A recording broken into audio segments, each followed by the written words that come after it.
Damn, it do feel good to be back. Welcome to the office, ladies and gentlemen. It's a beautiful day.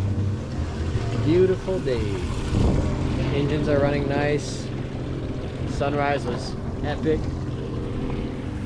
Yeah, boys, thank you.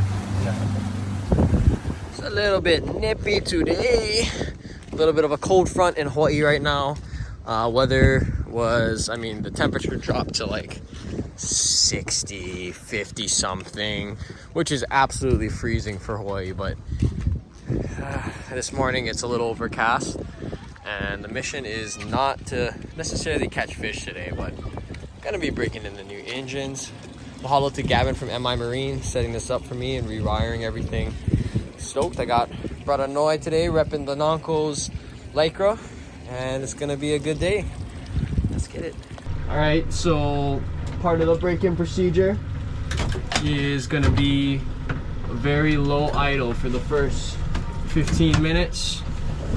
And basically, we're gonna be just cruising around. Luckily, the bay is, I mean, it's really not crowded today at all, so should be pretty easy to break in these engines pretty quickly. And then we're gonna throw out some lines, maybe head outside. It's pretty rough, there's a lot of swell, so thinking about just staying on the inside, but at the same time we do want to make use of the time on the water, so we might rough it a little bit.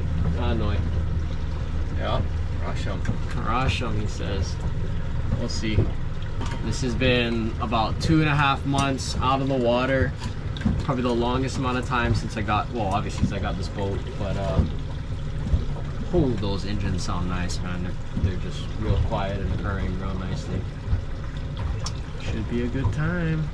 Okay, so just coming up on 15 minutes, so I'm literally in the lowest idle without completely being neutral, but I'm at about 800 RPMs and just about to hit that 15-minute mark. So wow, the engines are purring nicely, real quiet. The thing about Suzuki's is they're super fuel efficient too, so I'm excited to see how the fuel efficiency is on this. But after the 15 minutes, we're going to be kicking it up to 3,000 RPM. So I'll show you what that looks like in just a moment. A little bit higher.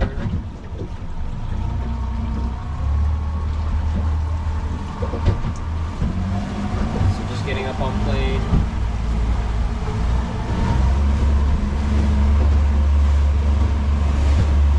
What I was told is, even through this process, not really leaving it on one set RPM for a good amount of time, but instead kind of fluctuating and accelerating, kind of backing off a little bit. And you want to make sure you're just kind of seating those seals and everything in the engine when they're brand new. I act like I know what I'm talking about, but I don't know what I'm talking about. But I do a little bit of research, and I did ask Gavin from MI Marine, like I said, who did a great job installing these engines. I'd say he's the best. So, you know, when you get a new engine, you got to do it right.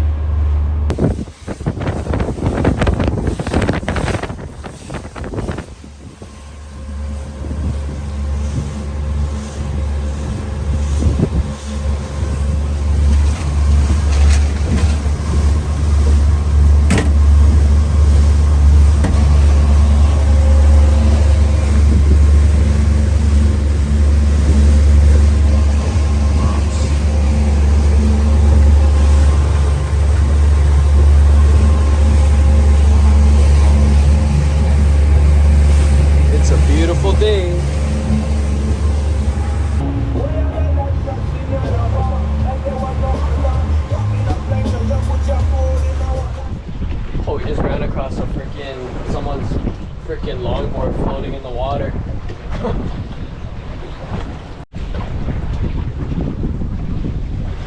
There you go. So this is what we just stumbled on, this longboard. If anyone can tell me which shape 4, I mean, obviously, please don't try to scam me. This is someone's board, probably their private possession. So let me know the dimensions and who this is shaped for, and I'll return it back to its rightful owner. Alright. So we're on the 3rd hour now, and the next procedure is to drop it or actually raise it up a bit to no more than 4K RPMs. So just kind of fluctuating the speed. Right now I'm kind of feeling out the bolt and the trim and everything, and I think I'm gonna have to add those hydro fins on the engines to make it, you know, get on plane a little bit quicker. So just testing out the bolt today, see how she runs, but oh boy, I love these new engines. All right, so we're gonna put out some lures right now. I run mostly Tsutomu lures. This Akubone over here is a 5-inch Akubone. Got them in 2 different colors, and I have an Ama Ebi one as well. They're probably my most ran lures, and they probably get hit the most too. So we'll see. Hopefully we're gonna get lucky. Today we're not really expecting anything. Just gonna throw the ledge and just get the engines broken in completely. So let's get them out there. For any kinds of Tsutomu purchases that you make on the website, if you want a discount, DM me on Instagram at Micah Copes, and I'll give you a discount code. Alright, line's going out. Let's hope for something, boys. Oh no, please.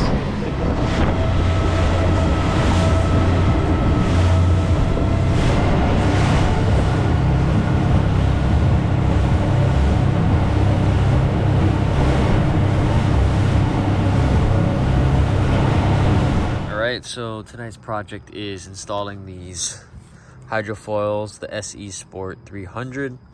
I had previously installed this one on my last Suzuki 90 that I got, and it actually, I would say it made a pretty good difference. I don't know if it's placebo or not, but I mean, I rode it prior to adding it on, and it had a harder time getting up on plane, and then adding on the Hydrofoil made it kick up on plane a lot faster, and it definitely could the planing speed was a lot lower, so it could hold plane at a lot lower RPM. But gonna be doing that for both of these engines today, because as we were testing it, it did have a little bit of difficulty coming back on plane and holding speed. So this is supposed to be making a big difference. Plus my old engines, the Yamahas that I had that I ended up selling, those had the foils on them as well, and it ran really well. So looking to duplicate that. Got the tools, so some drill bits, you know, I got your ratchet, screwdriver, Sharpie to mark it, and nice little template here. And it's a pretty simple process, but gonna get that started now.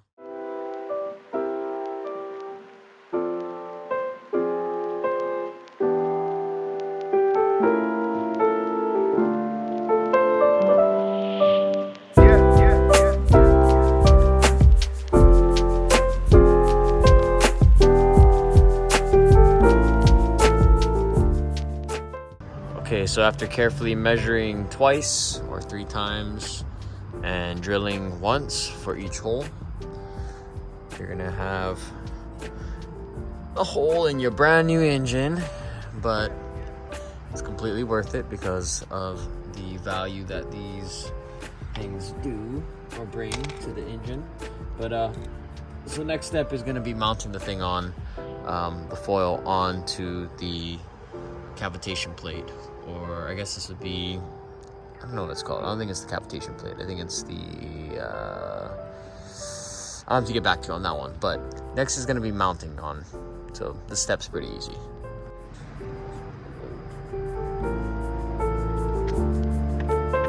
So the finished product, all mounted, bolted down nicely. Looks really good. And I will show you guys what that looks like on the water tomorrow. So I'm gonna do the second one. Currently it's like 10:30, so I gotta get this done. But cutscene to the sandbar tomorrow.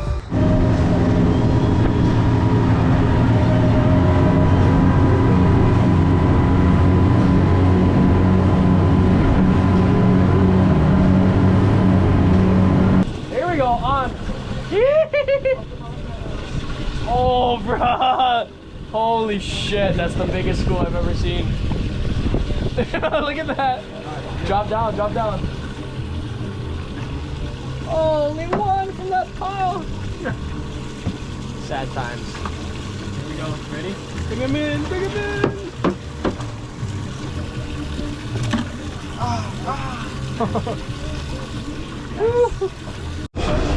So we got something dragging the live bait in. Just working on the inside today.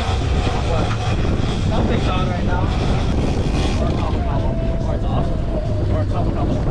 Ooh, haven't seen this one before. Oh, not bad size. Bigger than the other ones I catch. Alright. Go ahead. Take it. Bite it. Commit.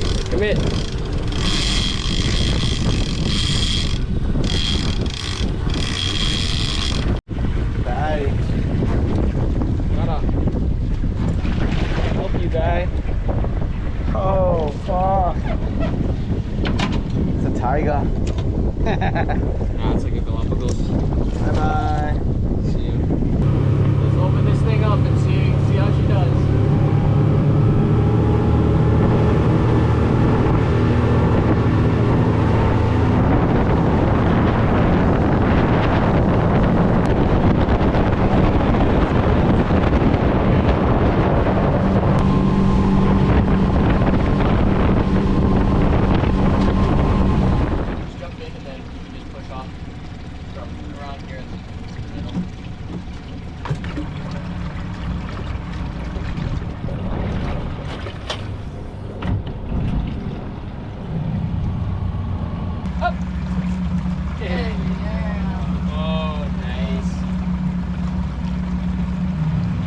So Kyla got her little luncheon and Papa got to swim, Kyla got to swim, and now we're doing a little family nap. Kyla's got her little spot in the corner. Oh, now we're drifting the other way, so now she's gonna get the sun. Oh, I'll cover her in a moment. Mel's got her little beanbag chair, and Papa is protecting her sister.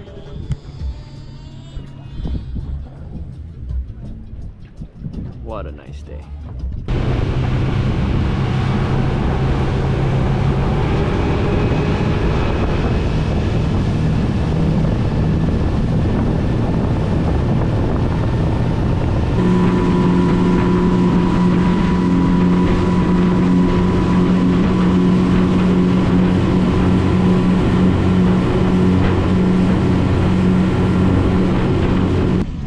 Perfect.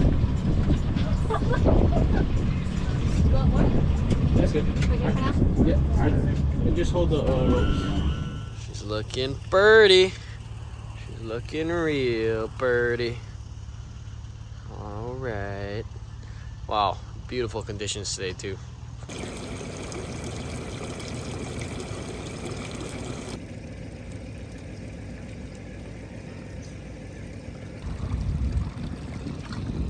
Sunrise on the water.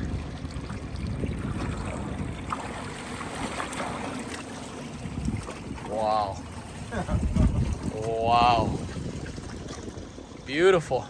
Might be like a Moana collie or something. Ooh, Micah jigging his pole over here.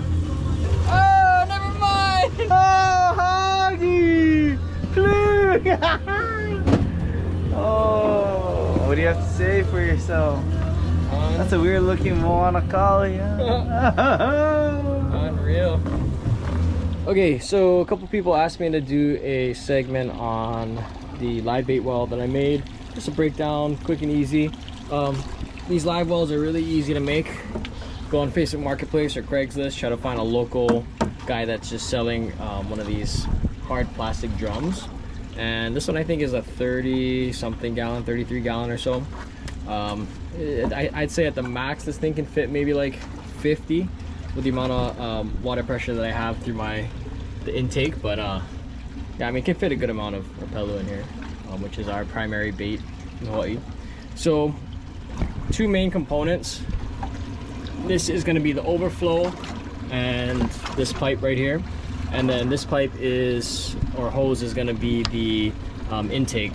So this is connected to a pump that goes down into here. I don't know if you guys can see it, but I have my Y fitting, and then I have my washdown pump or washdown hose, and a the line or the plumbing for the intake of this guy. So what I did was, you get a hole saw and you make 2 holes in there on the top. You want to put the exhaust, or I guess the overflow pipe, lower than your intake, and you want to just drill like maybe, I think this one's like a 2-inch hole, and then 5200 this piece, so that basically anytime it flows over this level or gets to this level, it'll come out the end and into my splash bowl. And then over here you're gonna get this, I can put the links and show some pictures of what it looks like at West Marine, but this is basically just a live well, what is that, fitting, some kind of pump thing, and what that looks like in here, let me see if I can get a picture, is like that. So it's just like a little hose nozzle, and it basically just, once you turn on the pump, which is rigged up to here,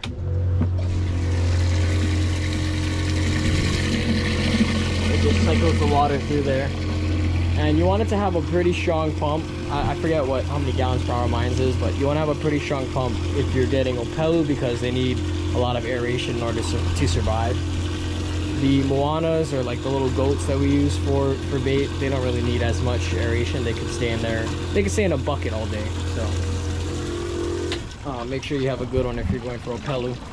And yeah, that's basically it. I also drilled a little hole, and you can install these just like a cooler drain plug.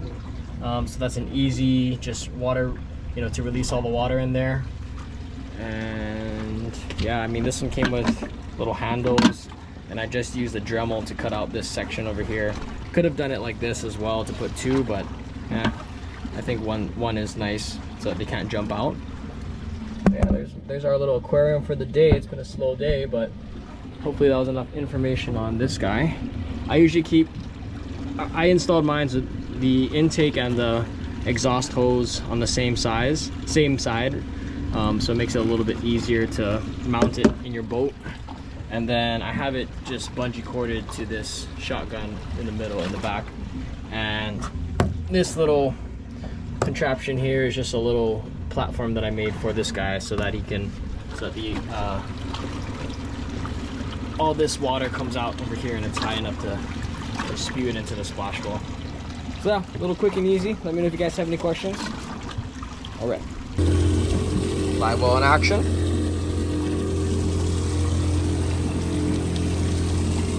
So mine's is coming from a little pump that's mounted on the bottom side of my hull.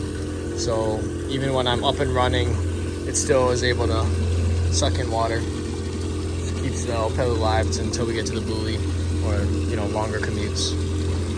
All right.